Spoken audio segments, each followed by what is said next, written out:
Good morning, everybody. So today we're going to finish the star plotting practice that we almost got to or barely started yesterday. And then we're going to do some HR diagram practice that goes along with that, just so you can make sure you're looking at it correctly and able to answer some corrections correctly with that. Before we get started, just in case you are watching the video and not in class today, I wanted to mention, because I just found out yesterday after school, I had thought that I would be here in class on Monday to still be able to teach and work through some more things. And I found out yesterday that I am going to be testing algebra mock students on Monday. And so for students that are on campus, you're going to be reporting to Miss McKinney, the English teacher McKinney room for class. And for students that are at home, I will not be able to do Zooms, obviously, since I'll be testing. And I'm going to have to leave some quiz-is reviews that will be posted in the Google Classroom. But I'll take that as a grade, and it'll be as a kind of, you can do it more than one time type thing, because it will help you to review for the mock anyway. And the more you do it, the more you'll remember it. And that way it can help bring up your grade too. So that is going to be the plan for Monday. I just thought I better let you know today, since obviously I won't see you again before Monday. So with that being said, let's look at the star plotting practice again real quick, and the HR diagram practice. So I started to talk about the star plotting practice on yesterday's video, but it was a little bit of a longer video, and so I think I may have gotten cut off at the end.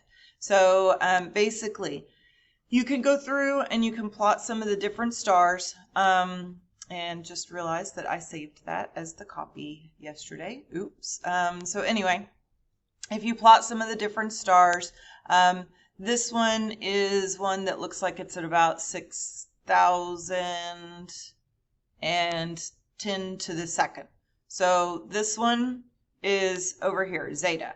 So 6,000, 10 to the second, you would plot here. This one looks like it's right about 7,000 and 10 to the fourth. So let's see, 7,000, there it is. 7,000, 10 to the fourth would be delta, so it would be about right here. And then this one looks like it was 2,000, 10 to the negative third, so that was alpha. So you can plot those stars on there, plot the rest of them. Once you get them plotted on there, and I showed this trick in class for those classes that we got to it. Once you get those stars on there, you're supposed to change the color to match the color at the top.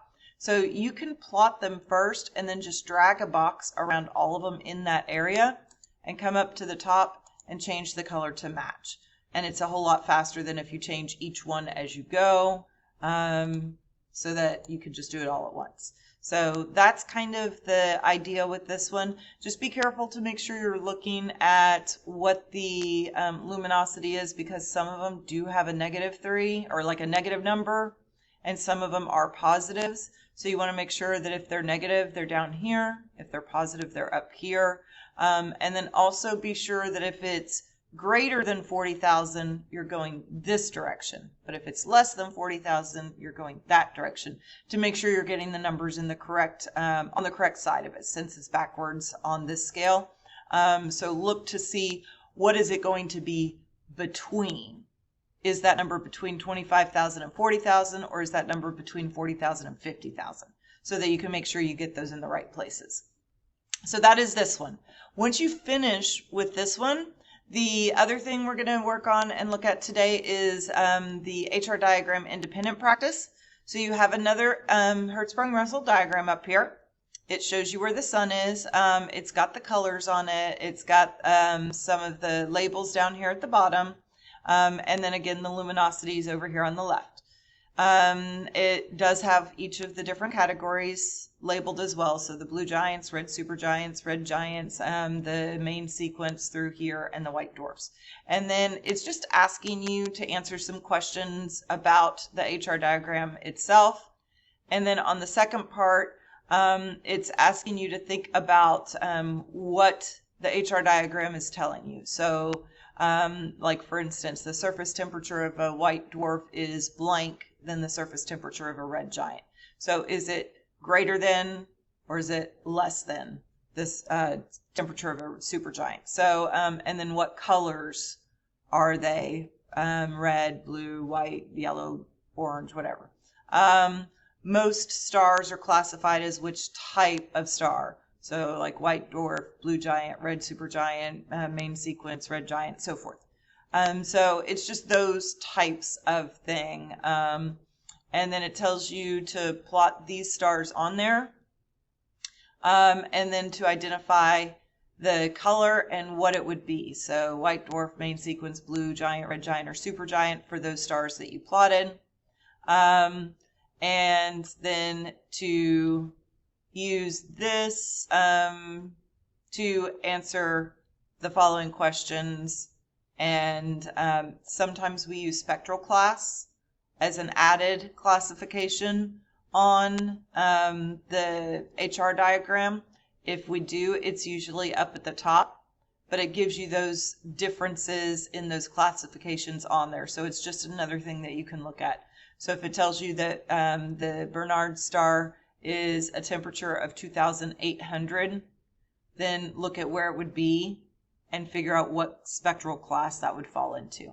So that's all this one is about. So it's just using that HR diagram and some of what we talked about yesterday to be able to answer some of those questions. If you do have any questions on this, please feel free to ask in class or send me a message and I will help you through those. Other than that, I hope you have a wonderful day and a great 3-day weekend.